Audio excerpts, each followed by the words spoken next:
Esse é o Felicidade dá Trabalho, um podcast onde falamos sobre a busca imperfeita pela felicidade, consciência e histórias reais. Com Thaís Requito. Fernanda Schmidt.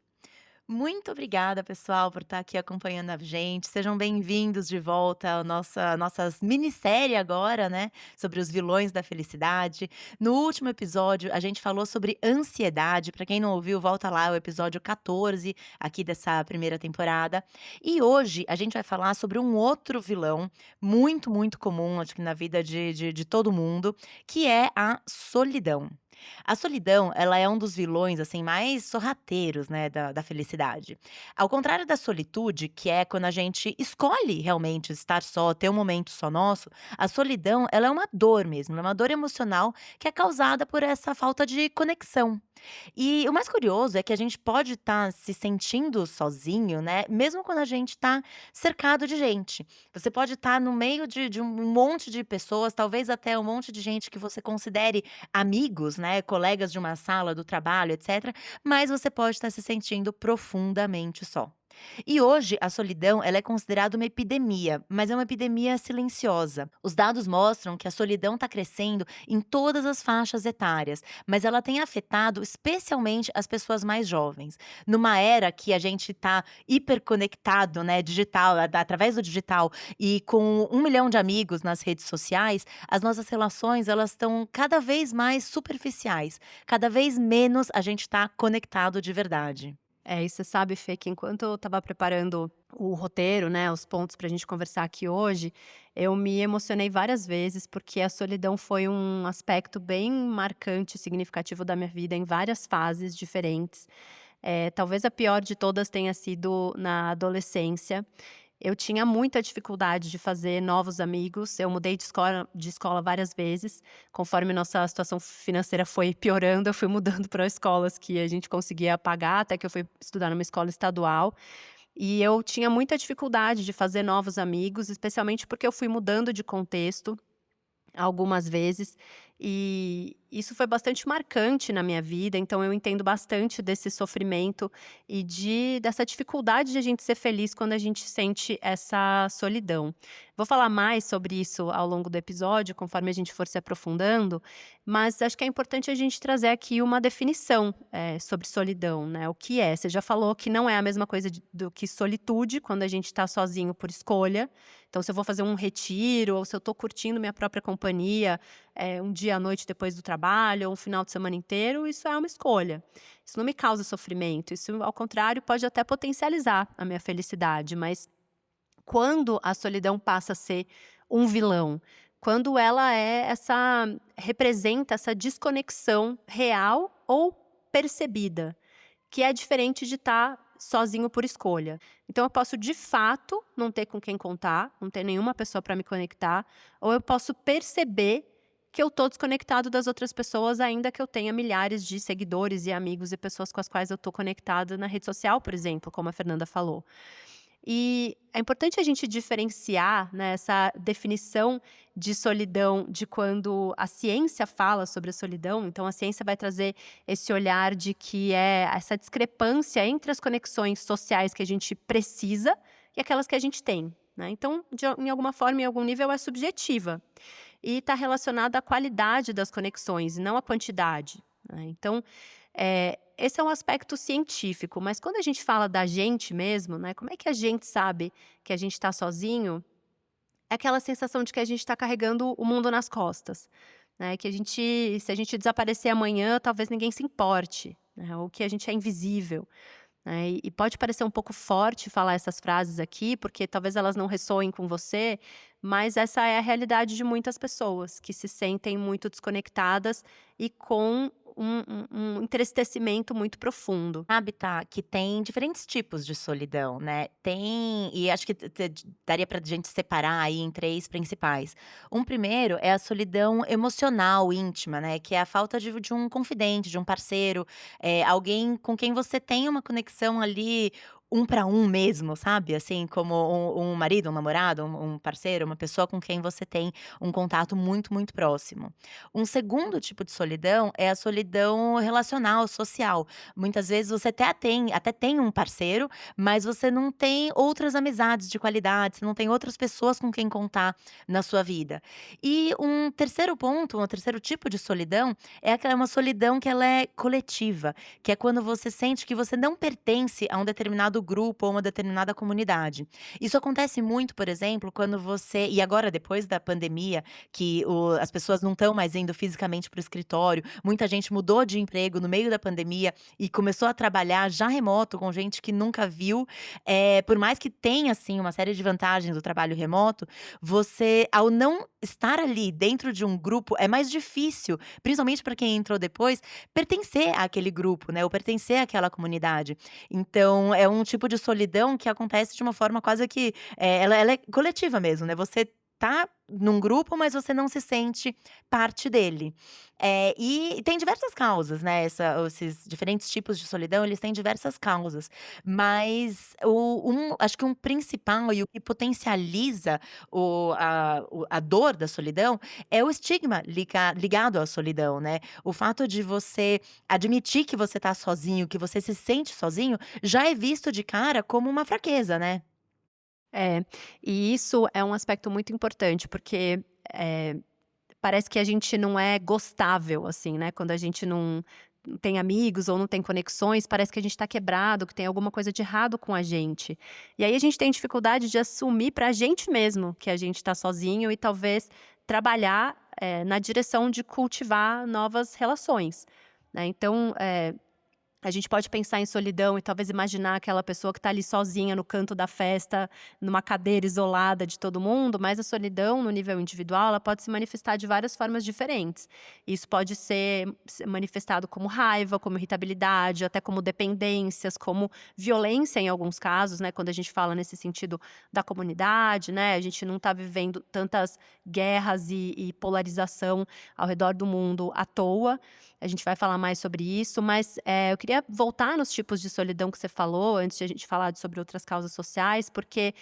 é importante que a gente tenha esses 3 tipos de relacionamentos, né, pra gente combater, digamos assim, a solidão de forma eficaz. Então, talvez a gente tenha uma família que nos apoie, a gente tenha um bom relacionamento com os nossos pais, os nossos irmãos, ou a gente tenha até um relacionamento com um parceiro ou uma parceira romântica, mas a questão é que se a gente não tem amizades verdadeiras ou esse senso de pertencimento na comunidade, se um desses 3 pilares aqui tá meio capenga, a gente provavelmente já vai sentir esse impacto, né. E eu falei um pouco da minha, vivência lá na adolescência, era um pouco disso, né, eu tinha dificuldade de me reencaixar quando eu mudava de escola, e aí eu tinha que pertencer a novos grupos. E falando, por exemplo, da vivência de estudar na escola estadual, no colegial, eu não era uma pessoa num nível de pobreza tão intenso quanto muitas das pessoas da minha sala, por exemplo, né. Eu ia para a escola de carro, eu tinha um pager, né, naquela época, o substituto do celular, eu tinha roupas, eu tinha comida, só que a gente não tinha dinheiro para pagar a escola.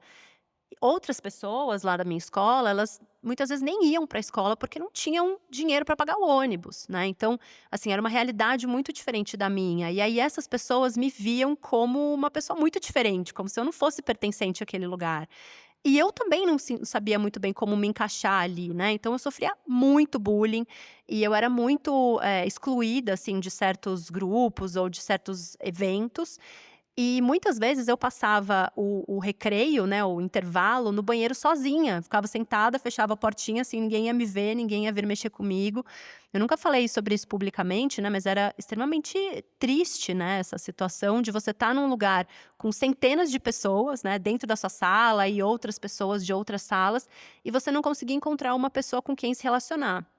É claro que isso não durou o tempo todo, né, teve fases mais intensas e outras menos, e eu tive bons amigos também no colegial, pessoas com as quais eu me relaciono até hoje, mas essas transições para mim eram muito marcantes, e já não era uma habilidade muito natural minha chegar num lugar e ser a estrela do lugar e me conectar de bate pronto com todo mundo.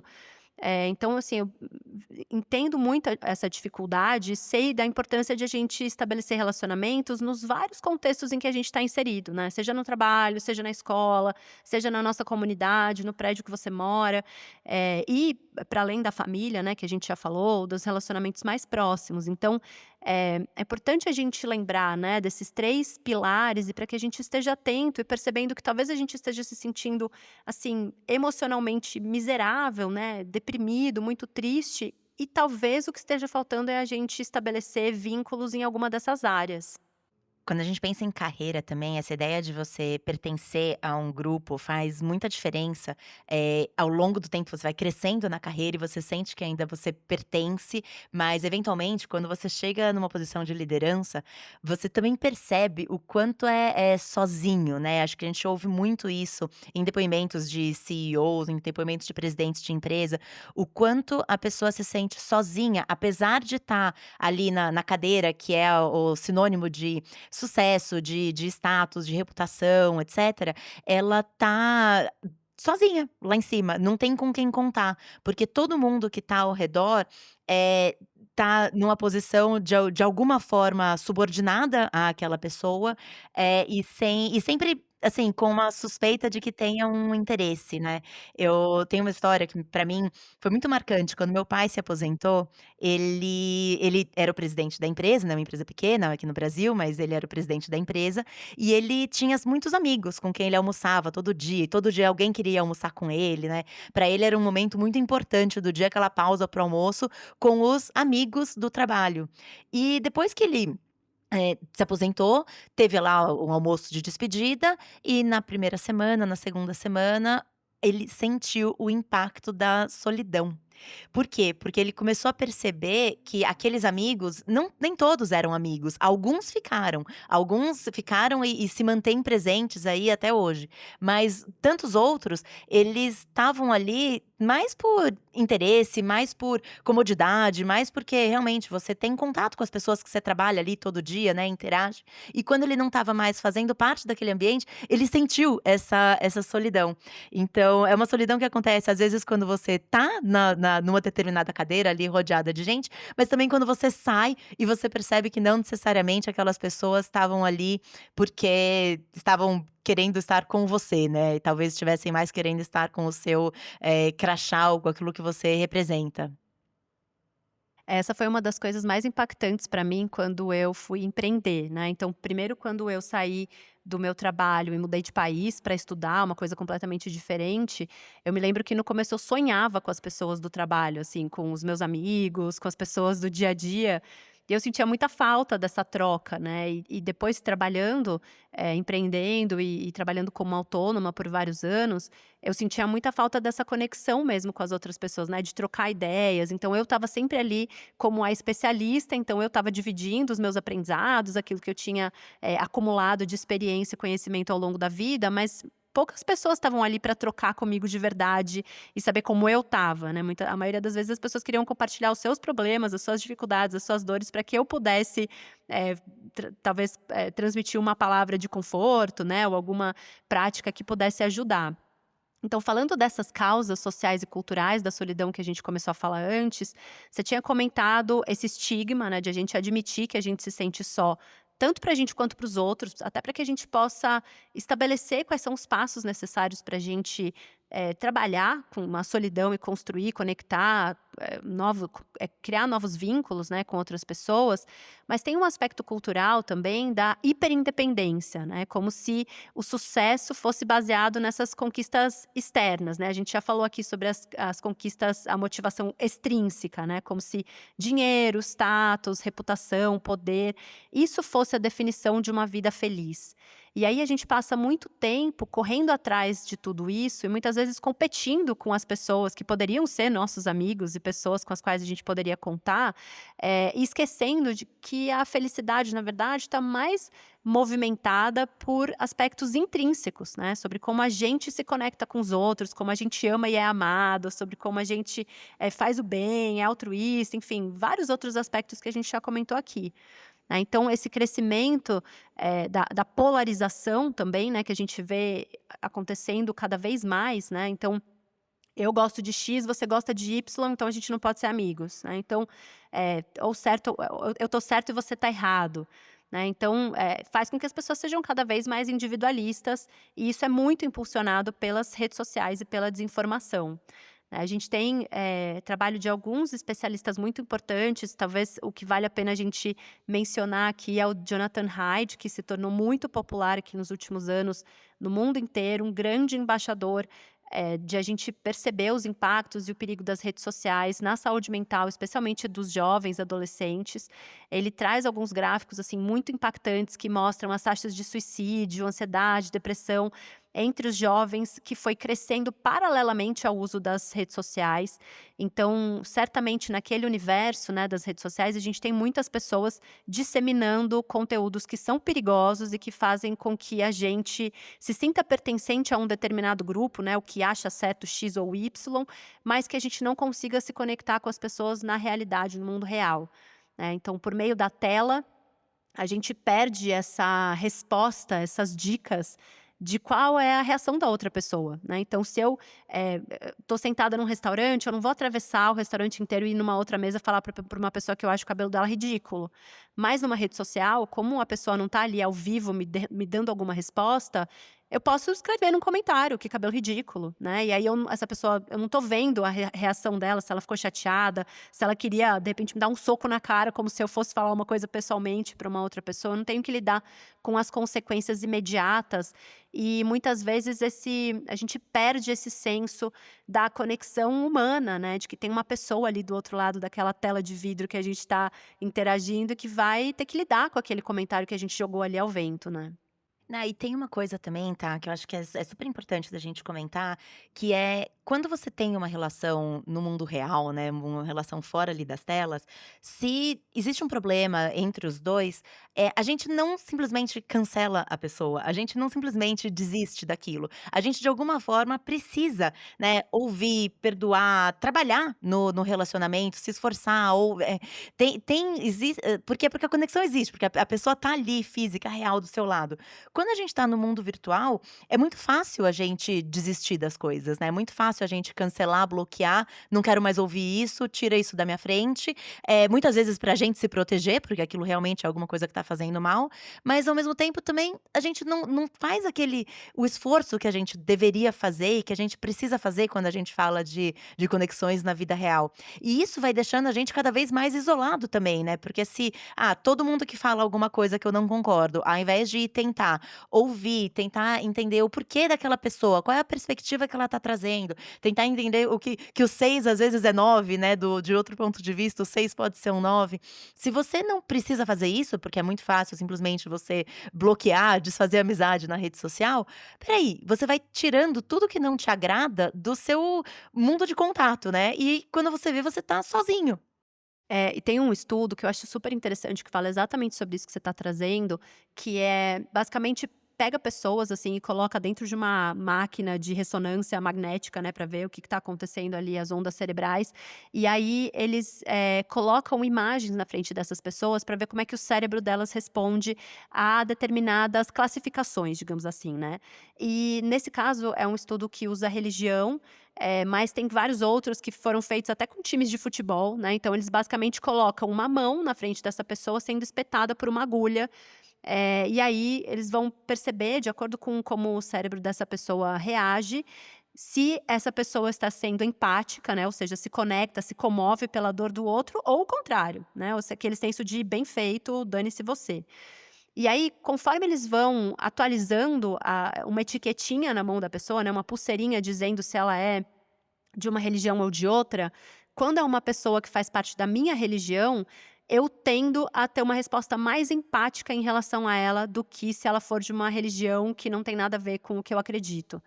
Né, então, para mim, esse foi um dos estudos mais impactantes que eu já vi na vida, porque mostra como a gente não precisa de muita coisa para ter esse senso de desconexão com as outras pessoas, né. E aí, se a gente for colocar uma etiqueta na cara de cada pessoa pelas características dela e a gente for se relacionar pelas nossas diferenças, a chance de a gente acabar sozinho é muito grande. né, porque aí a gente vai fazer o filtro pelo time que torce, a religião, o bairro que mora, se é solteiro, é casado, se é homem, mulher, se é direita ou esquerda, enfim, tantas coisas que podem segmentar a gente, que se a gente for procurar se relacionar só com pessoas que são estritamente iguais a gente, não vai sobrar ninguém, né. E aí, claro que esse senso de solidão vai aumentando muito, né, porque como é que se forma essa polarização que a gente vê crescendo cada vez mais pelas redes sociais? Primeiro tem essa moralização das questões, né, então tem um ponto de vista certo e um ponto de vista errado. E normalmente o meu ponto de vista é o certo, né, então eu pego um determinado assunto e determino que tem um jeito certo e um jeito errado de ver aquilo. Eu não estou mais conseguindo enxergar que tem várias formas certas e várias formas não tão certas assim de se relacionar com aquela situação. E a partir daí eu me identifico com essas convicções, que são moralmente superiores, né, então eu sou melhor do que você, porque você está no grupo de pessoas que se conecta com essa, questão da forma errada de se relacionar com ela. Né, e daí eu vou buscar por validação, né, eu vou em busca de pessoas que têm a mesma opinião que eu, para me sentir pertencente, para me sentir reconhecido, e vai intensificando cada vez mais essa divisão, né, e aí a gente vai vivendo num mundo cheio de tribos morais, né, então, aqui estão os veganos, aqui estão os comedores de carne, aqui estão os que vão na academia, aqui estão os que são maratonistas, aqui estão os que e cada um defendendo a sua forma de ver o mundo, né, aqui estou dando exemplos mais superficiais para a gente não entrar aqui no nível das polêmicas maiores, mas a gente vai se dividindo cada vez mais, com base nessas nossas convicções e visões de mundo, e a gente vai se relacionando com grupos cada vez mais parecidos com a gente, e os algoritmos só contribuem para isso, e aí não à toa, no fim do dia, a gente se sente sozinho e desconectado de todo mundo que importa. É isso. E você sabe que a ciência tem mostrado cada vez mais que a solidão, ela não é só uma questão emocional, né. Tudo isso que a gente tem passado, tem vivido e que tá levando as pessoas a estarem cada vez mais sozinhas, ela é sentida também pelo nosso corpo. Tem uma pesquisadora, Juliane Holt-Lunstad, ela demonstrou que você tá sozinho, né, você tá cronicamente sozinho, é tão prejudicial quanto fumar 15 cigarros por dia. Aumenta o seu risco de doença cardiovascular, de AVC, até mesmo de morte precoce e do ponto de vista emocional, claro, né, interfere no seu sentimento, no seu bem-estar emocional, então você tem mais ansiedade, mais depressão, mais, baixa autoestima, até mesmo processo inflamatório pelo corpo, tudo isso vai piorando, então você tem um impacto no seu corpo, da solidão que é enorme. Isso é uma coisa que eu acho que a gente talvez não olhe o suficiente, né, acho que a gente inclusive a gente fala muito, o vilão que a gente trouxe no episódio passado, que é a ansiedade, a gente fala muito da ansiedade, mas a solidão, ela ainda talvez ainda seja um pouco mais tabu, né, pra ser conversada. Hoje, acho que tudo bem você chegar até no mesmo numa entrevista de emprego, além de: "Ai, eu sou perfeccionista", você fala, né: "Não, eu sou um pouco ansioso, tal", porque mostra que você tá ligado, que você tá querendo fazer tudo. Tem quase que um status positivo ter ansiedade. Enquanto a solidão não, né, a solidão significa que: "Opa, espera aí, se você se sente sozinho é porque ninguém gosta de você, tem alguma coisa errada com você". E não é um problema real de saúde pública e de bem-estar.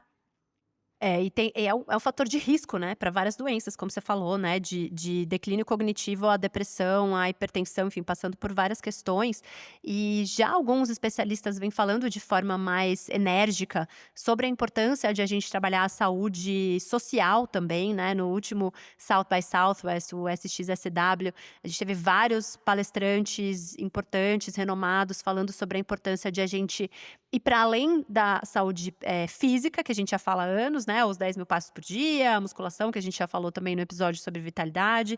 mas também para além da saúde mental, que a gente já vem falando sobre a importância nos últimos anos, para se concentrar na saúde social, porque ela é muito importante pra gente, né. E aí se a gente for resgatar, o período em que a gente era caçador-coletor, né, em que a gente vivia em bando e dependia uns dos outros para sobreviver, é é é fundamental que a gente tenha essas conexões, né, porque pensa uma dessas pessoas perdidas longe da sua tribo, tem muito mais chance de, morrer ou de ter algum acidente, de não ter acesso à comida, e aí ele fica hipervigilante, né. Então esse indivíduo, ele tá prestando muito mais atenção nele mesmo, focado na sobrevivência, focado em conseguir, o mínimo necessário para conseguir sobreviver naquele contexto. E trazendo isso para o mundo moderno, né, em que a gente vive cada vez mais sozinhos, né, então, se a gente for pensar antigamente, a gente vivia em bando, em comunidade,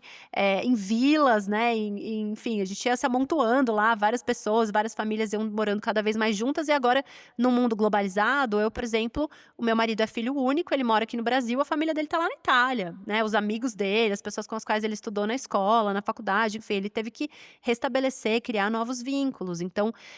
cada vez que a gente muda, né, ou sai da casa dos nossos pais, vai morar sozinho, ou muda de país, ou muda de emprego, a gente começa de novo a refazer e reconectar com as outras pessoas para que a gente não passe por esse ciclo da solidão, né. Então o que que é, esse ciclo da solidão? A solidão gera essa autocrítica, né, tem alguma coisa errada comigo, então ninguém gosta de mim porque eu tô quebrado, porque eu tenho algum tipo de defeito. Isso eleva esse nível de ameaça interno, né, eu me sinto cada vez mais, em perigo, e isso só dificulta as conexões, porque se eu tenho essa convicção, essa certeza de que o problema é comigo e que as outras pessoas não gostam de mim, como é que eu vou me expor a situações sociais em que eu vou me conectar com uma pessoa, né? Eu vou chegar numa festa ou na fila do supermercado, eu vou falar um bom dia, vou querer estabelecer ali uma conexão com alguém. Né, e isso aprofunda o isolamento cada vez mais. Então é algo bastante, preocupante, por isso a gente precisa partir dessa conexão com a gente mesmo em primeiro lugar, né, entendendo que muitas vezes não tem nada de errado com a gente, talvez a gente precise encontrar formas e tribos de ser quem a gente é de verdade e estabelecer relacionamentos com base em vulnerabilidade, em verdade, em se conectar de verdade com a outra pessoa. Tá, e a gente falou um pouco antes aqui, até em outros episódios, sobre o Jonathan Haidt, o que ele conta sobre o impacto das redes sociais, e ele mesmo no livro, ele fala o quanto ele estudou isso muito mais, o impacto muito mais para as meninas, né, que acaba gerando mais ansiedade, gerando muito mais comparação, etcétera, muito impacto na autoestima da menina. Mas ele não explorou o suficiente o impacto nos meninos. E inclusive ele fala que para os meninos é até menos, o impacto vem menos das redes sociais e muito mais essa falta de vínculo, né, ela acaba acontecendo muito pelo consumo digital como um todo, mas principalmente jogos online, né, jogos, enfim, videogames de uma forma geral, pornografia e aí um pouco também de redes sociais. Quer dizer, para os homens, hoje em dia acho que até dá pra incluir, os relacionamentos com inteligências artificiais, né. Então e aí no último SX, o Scott Galloway, que é um professor da NYU, que também ele é um cara bem polêmico, assim, ele tem afirmações super fortes, ele é bem preciso também em algumas das observações que ele faz sobre o que está acontecendo no mundo. Ele fala sobre isso, ele fala sobre o esse a gente tem dado muita importância e falado muito, o que é importante, né, o que é relevante hoje, sobre tudo que acontece com a mulher e trazendo a mulher mais à tona, e o homem tá ficando em uma posição, em um papel, em que ele não tá se entendendo mais. Porque antes ele sabia o que ele tinha que ser o macho, o provedor, né, o dono de si, o forte, ele tinha uma figura clara daquilo que ele deveria ser. E hoje ele já não tem mais essa figura. Hoje, no Brasil mesmo, você pega mais de 50% dos domicílios são quem toma conta, né, financeiramente, quem gera renda para casa, são as mulheres. O papel do homem ficou um pouco perdido, e o homem, ao invés de diferente das mulheres, que antes da até de procurar uma terapia, procuram as amigas para poder ter rede de apoio, né, ter conforto, etcétera, o homem não, o homem ele se isola ainda mais. Ele, quando tá com os amigos, fala ali de futebol, de cerveja, de qualquer coisa, mas pra falar sobre alguma coisa real, ele não fala, ele se esconde. Então ele acaba indo pra um videogame, ele acaba indo pra, muito jogos de apostas, isso a gente tá vendo muito hoje, pra pornografia, pra tudo que tudo que oferece ali um conforto, né, que você, tipo, faz você não pensar mais no problema, não viver mais o problema, mas não oferece conexão. E isso vai gerando cada vez mais isolamento, né, se a população como um todo se sente isolada, até que ele gostaria de ter dados, quantitativos aqui sobre isso, mas os homens se sentem ainda mais. mais. Mas, de novo, como os homens acabam não falando sobre isso, a gente acaba não tendo nem esse número, né, pra poder falar, tipo, X% dos homens. Não, ele não fala. E a tecnologia, ela traz esse conforto, mas ao mesmo tempo ela substitui a relação real e fica esse vazio que o nosso até emocionalmente, o nosso corpo precisa. Não adianta a gente só se conectar com uma máquina, né, a gente precisa de uma conexão real com outro ser humano. Fê, eu me lembrei agora daquele experimento que mudou, assim, a compreensão que a gente tem sobre dependência, vício, que foi feito com ratos, né, não dá para falar exatamente que seria a mesma coisa com humanos, mas deu, um bom entendimento a respeito dos vícios. Durante muito tempo, por causa de estudos, experimentos que eram feitos lá na década de 50, 60, a gente, entendeu que a dependência era causada simplesmente pela exposição ali, né, então o rato dentro de uma gaiola ali, isolado de alguma forma, consumia de forma compulsiva cocaína ou morfina, algum tipo de droga que era oferecido, mesmo quando ele pudesse escolher entre cocaína e água, né, então ele tinha aquele estímulo lá no corpo dele, e aí por décadas isso foi sustentado que, o vício era causado por esse efeito direto da droga no cérebro, né, então, isso foi sustentado por muitas décadas até que lá em 80 mais ou menos eu acho, o Bruce Alexander, ele tinha uma hipótese um pouco diferente, né, ele falou: "Espera aí, esses ratos, eles não estão num ambiente normal para eles, né, eles estão dentro de uma gaiola que não tem absolutamente nada para eles fazerem, não tem absolutamente ninguém aqui para eles interagirem. Talvez seja por isso que eles estejam recorrendo ao uso dessa droga, né". E aí ele criou um experimento que ele chamou de Parque dos Ratos, né, então ele criou um espaço amplo, com vários brinquedos, com comida, com interação social, os ratos ficavam livres, e eles eram expostos da mesma forma a algum tipo de droga, né, cocaína, morfina e, água, né. Então eles podiam acessar ali as garrafinhas e escolher o que que eles queriam. E aí ele comparou, né, esses parques, assim, que eram tipo a Disney dos ratinhos, com ratos que ficavam isolados e percebeu que, na verdade, os ratos que acabavam recorrendo à droga e ficando viciados, de fato dependentes daquelas substâncias, eram os ratos que não tinham esse entretenimento, não estavam socializando, não tinham, outros ratos ali para compartilhar a vida, né. Então, isso foi muito marcante nos estudos, de dependência, porque trouxe essa ideia de que o ambiente social, afetivo, influencia muito esse comportamento aditivo, né, de dependência. Então, não só uma dependência da substância em si, mas uma resposta ao isolamento, à falta de conexões, né. Então, você está falando aí do trabalho do Galloway, como ele fala também sobre e o próprio Jonathan Haidt, sobre como, os jovens acabam muitas vezes recorrendo a algum outro tipo de dependência. Não estamos necessariamente falando de cocaína aqui ou morfina, estamos falando de coisas um pouco menos, bom, se bem que depende de como a gente for avaliar, né, eu ia falar por coisas menos graves como jogos, pornografia, enfim, não sei aqui como é que é a escala de perigo, mas, pra gente perceber como de fato os relacionamentos e a socialização são importantes, né. Você sabe que esse negócio de comparar, né, tipo: o que que é pior, é cocaína ou é heroína ou é um vício?" No fim, mesmo quando a gente fala desses vícios que não são químicos de um químico externo, eles também são vícios químicos no nosso cérebro, né. No nosso cérebro o que está acontecendo é uma reação química também. Então, acho que a gente às vezes minimiza o vício em jogos ou em apostas ou em pornografia, pelo fato dele não ter um componente químico externo, mas dentro do nosso cérebro o que está acontecendo são também reações químicas e altamente aditivas, né. Não a gente eu acho que, deveria começar a tratar essas coisas também um pouco mais como vícios reais. Com a seriedade que elas merecem, né. Pois é. Mas sabe que você falou sobre esse estudo dos ratos? Tem um outro estudo que esse é feito com crianças, tá, é muito menos grave, mas ele é um estudo muito famoso, que é o tal do estudo do marshmallow. Muita gente, acho que todo mundo que estudou um pouquinho de psicologia, neurociência já ouviu falar, mas ele é um estudo que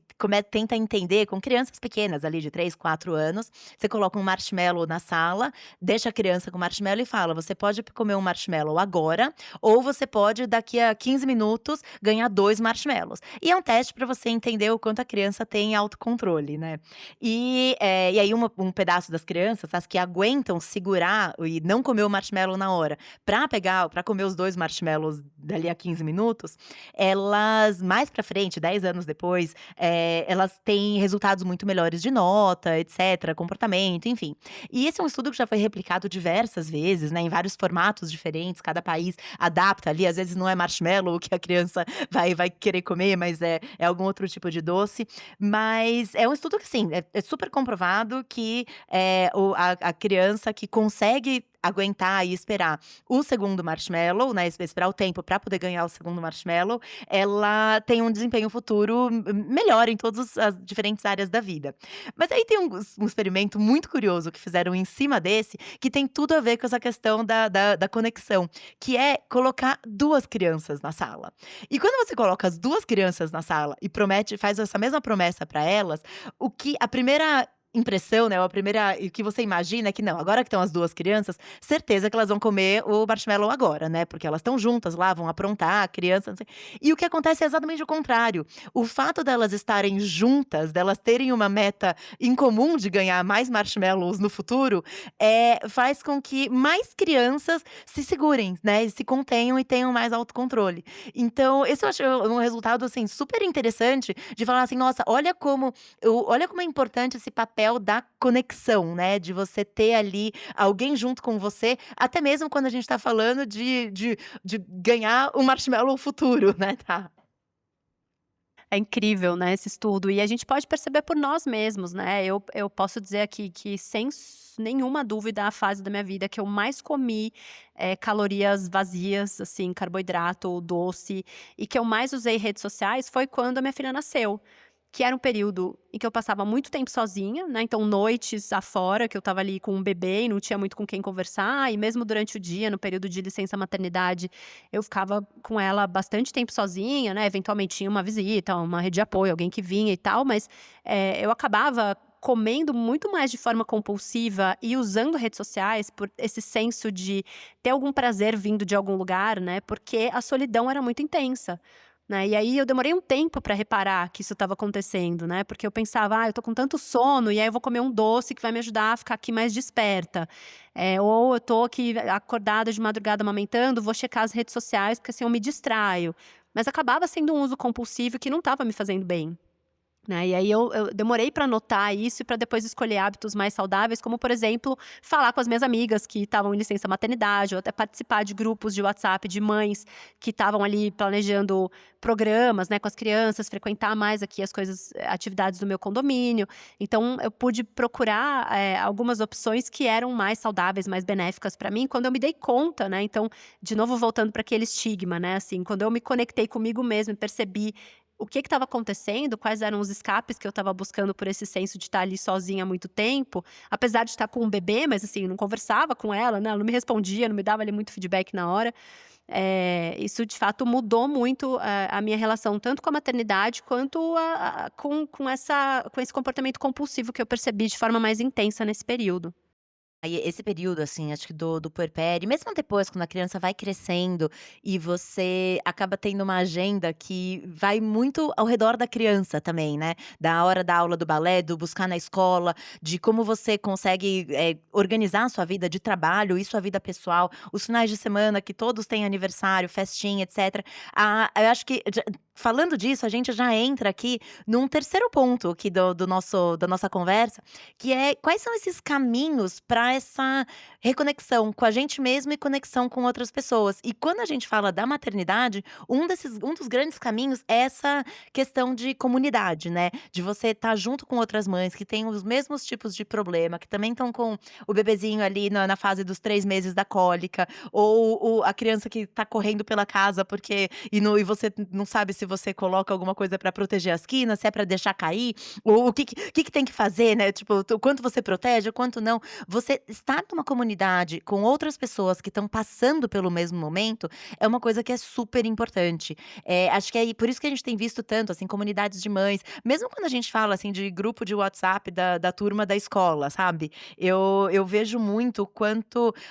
entre as mães, a gente e eu vejo isso na escola da minha filha muito claro, o quanto a gente se ajuda, assim, uma manda o link lá da Amazon do livro que precisa levar na segunda-feira e que ninguém lembrou de comprar o livro daquele mês. A outra manda, tipo: "Ah, agora é o trabalho que tem que fazer". Assim, o quanto a gente consegue, ao fazer parte de um grupo, você se sente menos sozinha, né, você consegue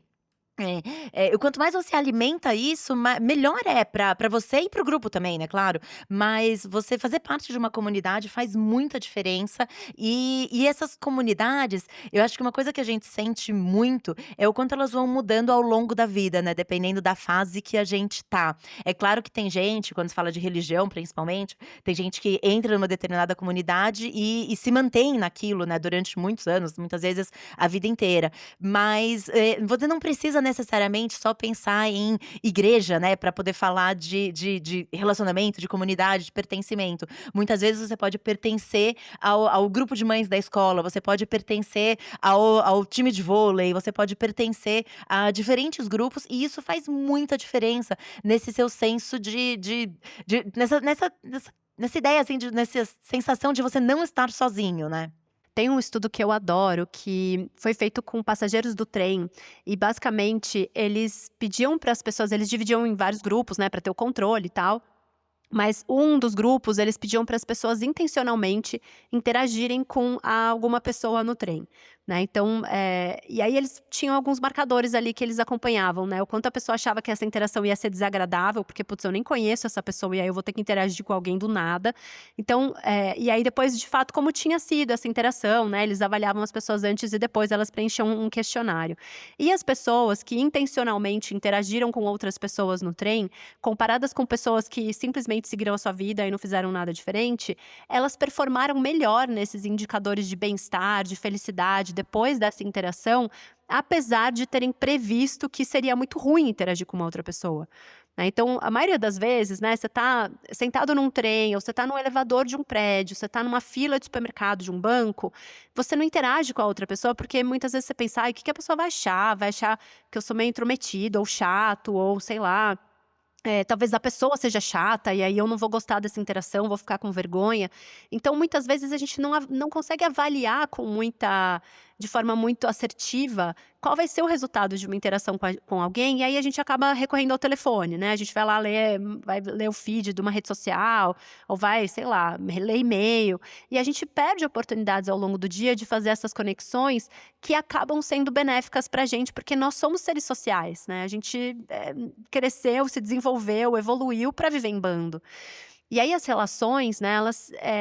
esse pertencimento que a Fernanda estava falando, né, das comunidades, isso vem muito de um lugar de vulnerabilidade, né. Então, se a gente for parar para refletir sobre as conexões, interações que a gente teve com outras pessoas que foram significativas pra gente, talvez a gente vá perceber que foram aquelas interações em que a gente abaixou a guarda, ou que a outra pessoa abaixou a guarda e foi vulnerável e compartilhou uma coisa delicada, difícil para ela, e que a gente pôde oferecer apoio ou vice-versa, né. Então, quando a gente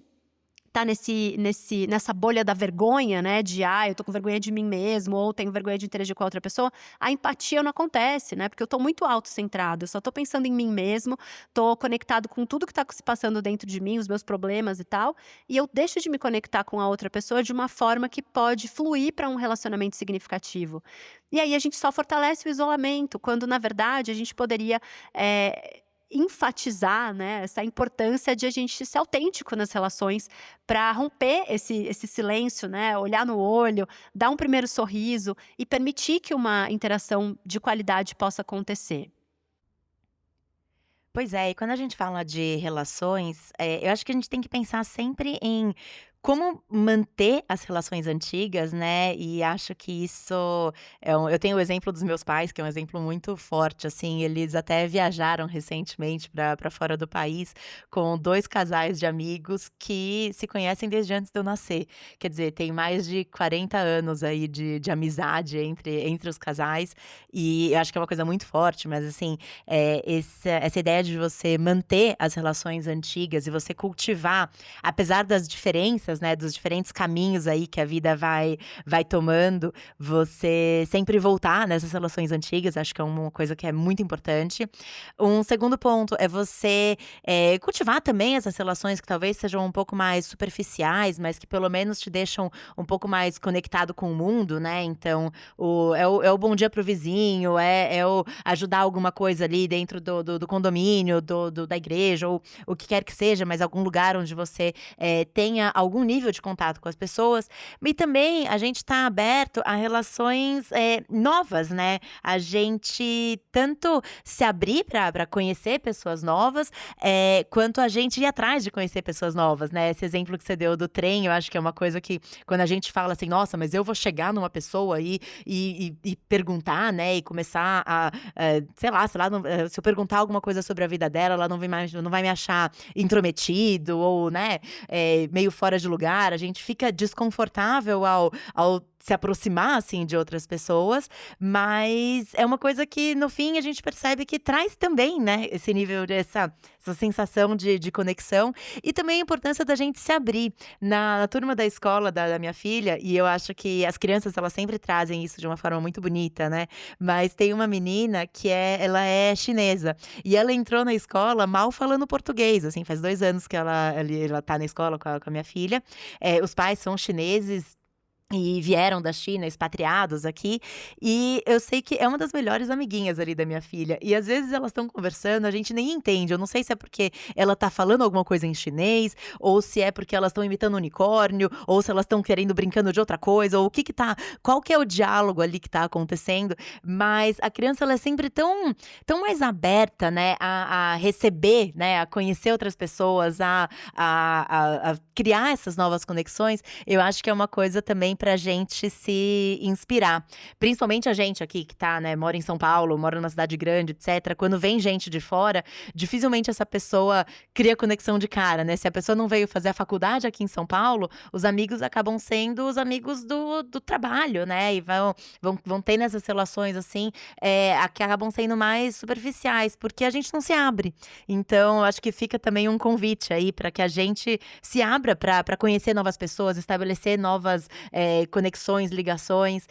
Eu acho que isso é muito rico e traz, né, esse senso de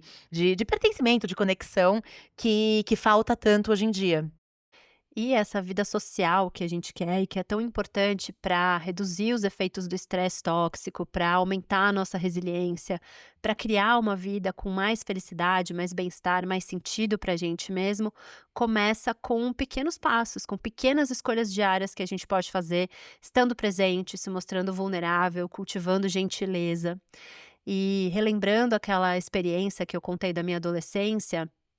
essa história foi mudando quando eu saí desse lugar de me fechar dentro do banheiro e me esconder das outras pessoas para que eu não tivesse que lidar com o desconforto de caber num novo grupo. E eu fui notando que talvez uma vez ou outra eu pudesse dizer uma coisa engraçada, ou que as pessoas vissem valor em alguma coisa que eu dissesse, que eu pudesse contribuir para o desenvolvimento de alguém. E aos poucos, né, essa questão do ovo e da galinha, né, eu fui notando que as conexões sociais, os relacionamentos recíprocos, eles impulsionavam o meu senso de valor próprio. E ao mesmo tempo, esse senso de valor próprio foi me ajudando a estabelecer relacionamentos mais significativos e recíprocos.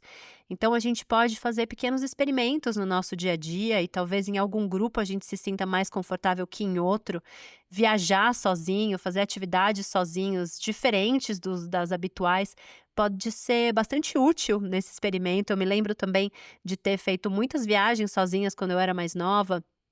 Morar em outro país e viajar, por exemplo, para a Tailândia sozinha, fazendo um mochilão quando eu tinha 20 e poucos anos, sem que ninguém me conhecesse, sem que ninguém soubesse da minha história, quem eu era, das minhas dificuldades, das minhas sombras. Eu podia simplesmente ser autêntica e verdadeira e dar um sorriso e começar uma conversa com alguém, que eu não faria no meu dia a dia habitual. Então, de repente a gente pode escolher fazer uma aula diferente e se experimentar, né, dentro desse novo grupo em que ninguém me conhece. Como é que eu posso quem eu posso ser de verdade, né, se eu não estiver tão preocupado com essas amarras e esses conceitos que a gente vai criando da gente mesmo.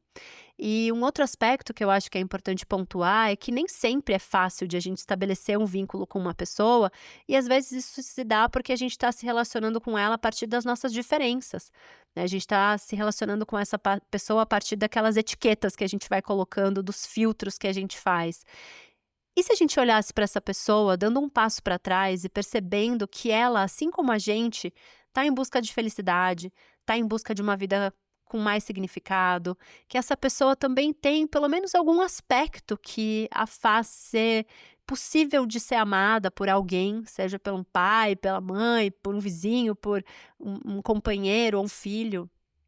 Que essa pessoa também tem medo de se colocar vulnerável e tem medo de várias questões, então, quando a gente consegue se colocar nesse lugar de olhar para outra pessoa mais inspirado pelas coisas que a gente tem em comum, pela nossa humanidade compartilhada, talvez fique mais fácil de estabelecer relações significativas e que podem transformar a nossa vida. Então, deixo esses dois convites aqui para vocês essa semana como prática de casa, que você possa se experimentar, de repente, num novo grupo, num novo espaço, fazendo conexões com pessoas que você não faria, seja dar um sorriso para alguém num ônibus, olhar no olho de alguém e ver se dali flui uma conversa interessante. E também procurar estabelecer essa forma de se relacionar com pessoas com as quais talvez você tenha tido dificuldade e não tenha conseguido estabelecer esse contato até agora, se relacionando com essa pessoa a partir daquilo que você tem em comum com ela. Faz esse exercício e depois volta aqui nos comentários para contar pra gente como foi. Pois é, e a gente vai chegando então agora no final do nosso episódio, mas antes de terminar, a gente tem o quadro que a gente adora, que é Quando a Felicidade Não Dá Trabalho, com o depoimento de um ouvinte.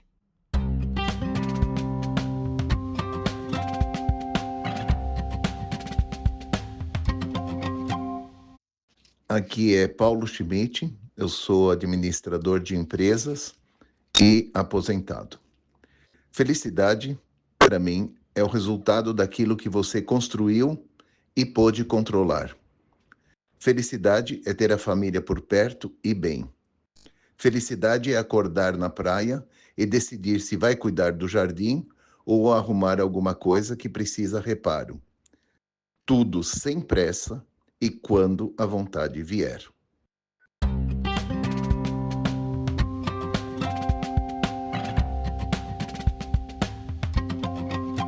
A gente adora ouvir as experiências de vocês, ouvir os casos que vocês contam aqui pra gente de quando a felicidade não dá trabalho. E se você quiser também participar, manda pra gente o seu áudio, pode mandar direto ali pelo nosso canal no Instagram e a gente ouve com muito, muito, muito carinho e coloca aqui pra compartilhar com todo mundo. E a gente está chegando ao fim de mais um episódio em que a gente fala sobre os vilões da felicidade. Hoje a gente falou sobre a solidão. A gente definiu o que é solidão do ponto de vista científico, do ponto de vista humano. A gente falou sobre quais são as formas, os tipos de solidão, as causas sociais e culturais da solidão. A gente falou o que a ciência tem a dizer e quais são alguns dos impactos que a solidão tem para a nossa saúde, consequências sociais. A gente falou sobre o ciclo da solidão. A gente trouxe visões de vários especialistas e falou sobre alguns caminhos possíveis para a gente se reconectar com a gente mesmo, com as outras pessoas. Eu espero que vocês tenham aproveitado esse episódio e percebido que a gente pode trabalhar para enfrentar a solidão com presença, com coragem, com intenção, e que se você está se sentindo solitário, você não está solitário nessa sensação. Esse é um problema muito grande que vários especialistas, incluindo nós duas aqui, estão atentos, pensando em formas de a gente combater e lidar. A felicidade dá trabalho, como você sabe, mas muitas vezes esse trabalho é coletivo. A gente tem problemas muito importantes para endereçar e, enquanto indivíduos, a gente não vai ter o poder necessário para conseguir transformar completamente essas questões, mas juntos a gente pode ir muito mais longe. Então, se lembre que nós todos temos o poder de curar uns aos outros, porque a gente tem o poder de amar. Desejo para vocês uma ótima semana e a gente se encontra no próximo episódio. Até lá! Até o próximo episódio, pessoal.